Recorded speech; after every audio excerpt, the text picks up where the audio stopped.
Josh Fenton, CEO and co-founder. The sun is out, and it's my favorite time of the week. It is the Mott and Chace check-in. Josh Cullion, new to Mott and Chace, came over from RE/MAX about 3 months ago, joins us today. Josh, thanks so much for joining us. Thanks for having me, Josh. Appreciate it. Okay, so despite our discussion beforehand, you're no sloucher. You're the #1 player over at RE/MAX. You come over to Mott and Chace. You bring a lot of experience, especially kind of downtown, Water Place Park. It's kind of one of your favorite hot spots. Talk a little bit about what you're seeing in the market and what you have brought over to Mott and Chace. Sure. Right now, currently in the condo market sector, things are still, let's say, white hot. They're still cooking, just like the single family market sector. Maybe not as robust, but downtown, you know, there's 15 listings right now in all of 02903 downtown Providence here. So it's still limited inventory. Something's, you know, the shiny penny comes up, it's going to fly off the shelf. Market values have been strong, remain strong. And, you know, it's kind of no secret. I've been, extensively involved with the sales at the development with the Water Place and other, condo developments downtown for the past 18 years. And it's been fantastic, and it was sort of a natural migration that happened slowly and accurately over the past couple of years, talking to Ben and Judy and segueing into Sotheby's, and I couldn't be more excited and pleased about the experience so far and what's to come. Yeah, I asked the key question, which was, what brought you over? Was that the agreement that Ben would buy you frappuccinos on a regular basis? Every day, extra hot, except in the summer when it's iced. Walks along the river. No, it was, marketing and brand recognition and power and my experience with the former brokerage. I have nothing but glowing reviews and remarks to say. I'm internally grateful for everything they've done. It was just the next chapter. I think chapters open and close. So, let's talk about Water Place. Water Place has had a wildly interesting history. It's one of the preeminent residential spots. It started off as apartments. It was going to be apartments and condos, and then apartments, and then it sort of had a number of lives. You've sold everything virtually in both towers, including the penthouse. Talk a little bit about what's the status of that building and how it's elevated the marketplace, not to use a pun, but really transformed the condo market downtown.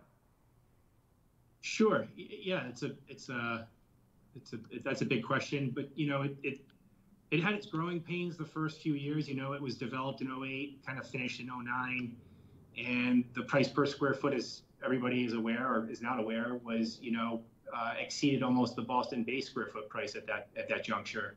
So sales didn't really happen much, and the developer within the first 12 months decided to adjust gears and rented all of the units and rented them for a super high premium. The rents were pretty damn close to what you're seeing today. As crazy as that sounds, so it was way ahead of itself, and it should be. It's a super luxury building. It's got great quality. It's controlled, and the developer finally adjusted the prices. After 3 years, and the building emptied out with the tenants. Some of those tenants bought. A lot of them did actually, and then they caught themselves up to the market and are still kind of catching themselves up to the market. If you look at the metrics of what the sales price per square foot is today, to make up for lost time going back after a few years of renting the development, they dropped the original pricing precipitously.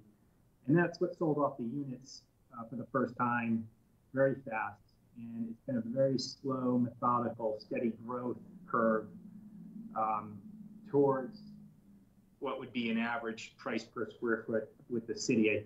My professional opinion is the building's still just below that. But it takes time to get there. It didn't happen overnight, and nor should it. Josh, there's a lot of proposals out there. Obviously, the Superman building is one that they're looking to redevelop into apartments. and obviously the Fane Tower is somewhere in an unknown status as we speak after multiple delays. I think that is 6 years in the making without a shovel in the ground. Talk about Sure. what is Fane, from your standpoint, there's tremendous demand as you've outlined at the beginning. Is Fane a realistic project, and should Superman be condos, not apartments? Great questions. Starting with the Superman building, and I'm a preservationist at heart. I love the architecture of that building. We all know the story behind it. It still needs a ton of work. I think starting out as apartments is just fine, and kind of evolving the storyline there. You could always convert into condominiums, potentially, in theory. So I'd like to see it start out with, as rental apartments and then kind of go from there. It's an interesting project. I haven't sunk my teeth too deep into the blueprints yet, but I want to, because I'm curious as to how units in that building are going to be sort of laid out and orientated relative to, you look at the cubic volume, Josh, there's a lot of internal square footage, right? So there's only so much perimeter square footage, i.e. windows, glass, natural light.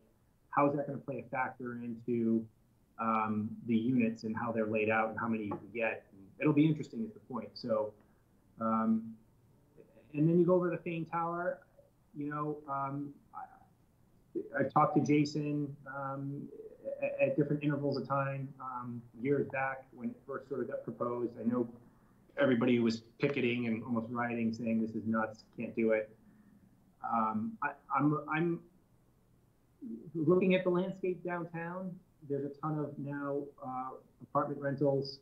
And there should be, but I think there could be a healthier addition and mix of condo units that could be for sale and purchased and owned. And, the blessing and the curse is there's 199 units total in the Waterplace Tower development. There's just over about 100 at the Providence residences. And then you've got your boutique condo developments that are sort of peppered in downtown, older historic buildings that have been renovated.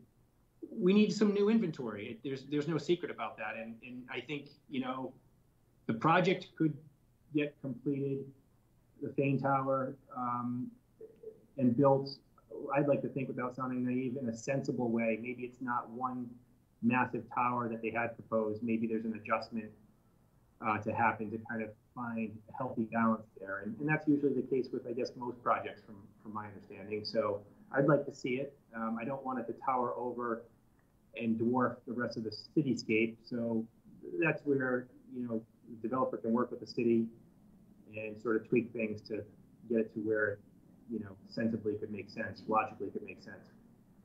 Josh, you've got a new project. Can you talk a little bit about that, what the time frame is, how it's rolling out? Absolutely. So 32 Custom House Street, downtown Providence, beautiful stately brick building, built in the 1840s, freestanding, 5-story building. There's 10 residential units and 1 commercial unit on the first floor. Ari Heckman, the brainchild, amongst a few others, with Ash, New York, were behind the redevelopment and repurposing of that building that sat vacant. That was around 2014, 2015, and they converted that into apartment rentals and did a great job with it. Ash, New York, as everybody knows, Dean Hotel, amongst a few other developments locally here downtown in Providence.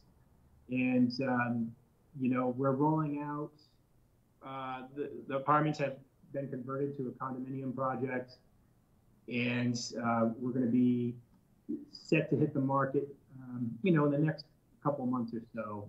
Things are far enough along where we've got some great momentum with all the administrative processes that need to get expedited leading up to a rollout. But I'm super excited about it. Boutique development relative to the size, but 1 bed, 1 bath units, and you've got a couple other larger 2-bed residential units peppered in. Price points, Josh, $300,000, to the $500,000 price point. Has a very Soho, New York City, Bronx loft-like feel to it. It's fantastic. It's super cool. They've always had the building fully occupied during the rental process with tenants for obvious reasons. But nice large windows, great cubic volume, great project. Excited about it. And that's going to hit the market, what, in the next 30, 60 days? Correct. I'm projecting, don't hold me to it, but famous last words, but, late July, early August.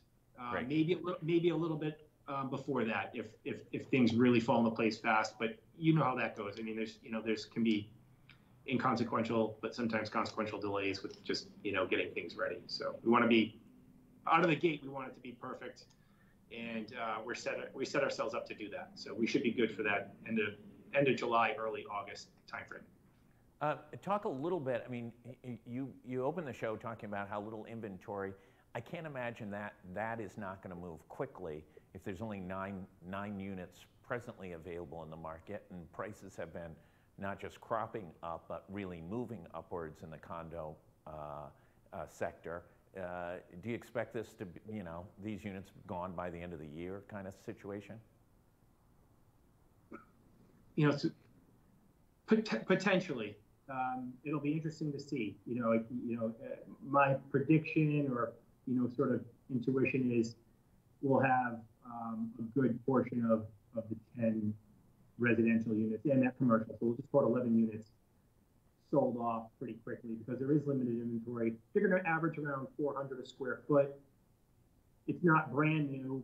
It'll be brand new to the market as a condo. They're being all turned over, but they're about call it to be fair 5 or 6 years old in terms of their condition. But we're kind of turning them over so they're brand new or essentially almost as good as brand new. And at 400 a square foot, that's just beyond the current average price per square foot with the city right now. If you look at the metrics of, what's the average price per square foot for a condo, 02903, i.e. downtown Providence, 360s, 370s is pretty accurate as of today. And, the variable is if it's something really nice, newer condition, location, we've seen price per square foot, north of 700. It's unfair to compare it to the penthouse we sold at Water Place earlier for 1.7, but that was 700 and change a square foot. So the point is, on average, it's just north of the average, but for good reason, and it validates it. They'll appraise. They're worth it. And do remember, it's right across from a Starbucks. Thus, Frappuccinos will be available on a regular basis. I mean, I think that's a critical selling component. Well, 1,000,000%, and I'll tell you, Coffee Connection, who currently occupies the commercial space on that first floor of the building, they make a mean Frappuccino as well. But I'm partial. I like both. You're just gonna catch me on the right day. I'll tell you otherwise. But yeah. Let's talk about just the lack of demand. I mean, how serious? You've been at this for almost 2 decades. This is really, forget the price up or down, interest rates just a shy under, nationally under 6% for a 30-year fixed. Forget all of those factors. There's just not enough housing units in this state for the amount of demand, let alone the Massachusettsans who want to come down here and gobble up our nicer properties because they're so much less expensive than what's available in the Boston metro area. How do we get out of this situation? It's kind of been my mantra, those comments you just made. We've always been a suburb of Boston and, kind of undervalued. And certainly with everything that's transpired in the market the past couple of years, it's, compounded and made up for some lost time and maybe exceeded that slightly. But it continues to be a high demand and low inventory. I think it goes back to, I'm not always pro-development, but sensibly, logically, having some new inventory, i.e. a Fane Tower, someone like Ash, New York City, who's come in and renovated a historic building, kept all the historic charm and period details intact, and have gone thoughtfully through developing something and selling them as condos, not just apartments. I think will help absorb some of that, that high demand. There's no doubt. So I'd like to think that that's going to happen. The Fed is doing what the Fed's going to do, and they've already announced it. The interest rate has been bumped up. I think it's going to potentially increase a little bit more before the end of the year. There's a ton of doom and gloom and speculation going on every day. We're definitely at the end of a large swing market cycle. A lot of money out there in the market that was pumped into it because they were, I believe, fearful of having a recession happen during COVID, and that almost free money, low interest rate created a surge in values and prices, and that's always been directed towards the market sector for homes, and hopefully the adjustment on the interest rate going up is going to slow and steady, will allow it to sort of delicately start to help balance off a level of values that we haven't seen before, and kind of bring it down, slow things down a little bit in a good way. I don't want it to be a dead stop. I'm just saying it should be something that kind of pumps the brakes and brings affordability back. Yeah, I think, obviously it's critical. It's just a remarkable cycle we've been in for the last few years. Obviously nothing really any of us have seen in this marketplace over the last, 30 years. Nothing like these price increases and just this frenetic amount of demand, both at single family home level, condo market, and even apartments. Looking forward, last question to you, where do you see the market going?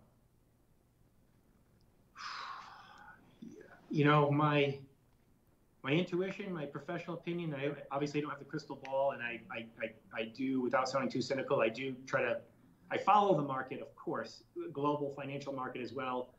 I try not to follow it every single day because it's just doom and gloom. And the people get caught up in that. And I think for the rest of this year, it'll kind of remain plateaued as where we are now, with still a high demand, low inventory. I don't think you're going to see ridiculous 10, 20% over asking prices constantly. Instead of half a dozen to a dozen offers, it might be 2 or 3. I don't think buyers are necessarily throwing in the towel on purpose. Some of them might be, but it's more interest rate driven. I think that'll kind of keep things a little sluggish relative to, how fast paced it was last year or the year before. And, in 18 months, could there be a bit of a recession? And let's just define recession. It doesn't mean everything precipitously drops relative to its value. It just means a protracted level of growth over a consistent 2-quarter period. I find out there right now there's a little bit of the pullback anyway. Some economists are even saying we're in it now, but overall I think that if it were to happen, it might be in the next 18 months. And everybody goes back to 07, 08 with the financial crisis because it's the next best thing to reference or easiest thing to reference. I don't necessarily know or believe that it will go there. I just think if you're a buyer out there right now, God bless you if you're in your house for 30 years, like our parents were generationally. But I think you just got to make the decision. It sounds obvious. Sometimes it's not so obvious when you're in the heat of the moment. But I tell buyers, if it's a 5 to 7 year time frame right now, based on lifestyle, where you're at, are you going to nest and have a family, et cetera, then you're buying a payment. The value was double the year before. So if you're in there 5 to 7 years, it takes home values is a prolonged annual sort of migration up or down, not just the next day. So you got to kind of weigh those variables and make sure you make an informed decision to kind of set yourself up for success. Well, Josh, thank you for joining us. Thanks for your insights into the condo market in Providence and across Rhode Island. Congratulations on the new project. I do know that building exceptionally well. I do think that that's gonna turn quickly. For everybody, stay tuned for much more. There's a lot going on in Rhode Island. It's the end of the General Assembly. session. There's a lot going on gun issues up at the State House over the next couple days. Quite a, pardon the pun, a pitched battle on the political side of things. Also, if you haven't heard the news, City of Providence voted, only 4% of registered voters turned out and voted to borrow $500 million, $515 million to pay down some of the underfunded liability of the pension system. Lots of questions about whether or not that is good fiscal policy. Stay tuned for much more. The sun is out. Get out and enjoy the day. Listen, COVID numbers are down. Hospitalizations are pretty stagnant. If you haven't gotten your booster shot, do it. You'll feel better. You'll enjoy dinner more. You'll feel better going out to all the fun things that are going on in Rhode Island this summer. Stay safe. Enjoy the day. Thanks, everybody.